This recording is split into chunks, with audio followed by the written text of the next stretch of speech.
I refuse to believe that you've never seen someone else's art and have it warm you up inside and make you think of how they did it and how it would feel to do it yourself. I refuse to believe that you've never seen a child hold a crayon with their whole hand and just be so immersed in coloring with their whole heart, and coloring outside the lines, and coloring the clouds pink and elephants green. What have you denied yourself?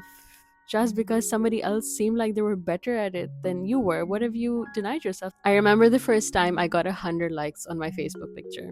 I got dressed and I wore my new boots specifically to just go around the house and have my friend take my pictures. My mom's colleague had given me his camera for a few days and he was showing me his photography and he explained the golden ratio to me. I spent the next week finding the golden ratio in everything. And a few months later, I bought my first smartphone and I took pictures. I took so many pictures of everything. I didn't go out of the house much, so I took pictures of the house, of the sky, the garden. And when I ran out of things, I painted and I collaged and I created more things to take pictures of.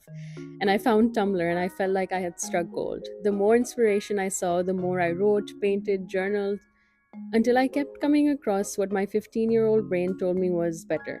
And it wasn't mine. It was better art, better writing, better photos, better nail art, better painting, but it wasn't mine. I had been on social media since I knew it existed, but it was mostly just seeing and commenting on posts from family abroad or posting albums with over 100 pictures with pictures of friends who I saw at school every day. All this to say, my audience was limited.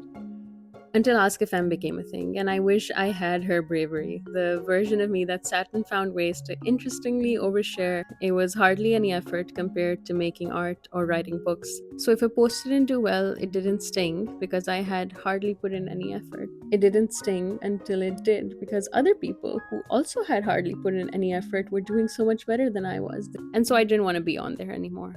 It wasn't my thing, I decided. It sounds like I had a pity party each time I wasn't immediately blowing up, but in real life, it came from feeling like I was better than this, better than trying. I didn't want to keep going at something that other people were better at, so I let them have it. How scared have I been of creating proof of my mediocrity that I held back from creating completely?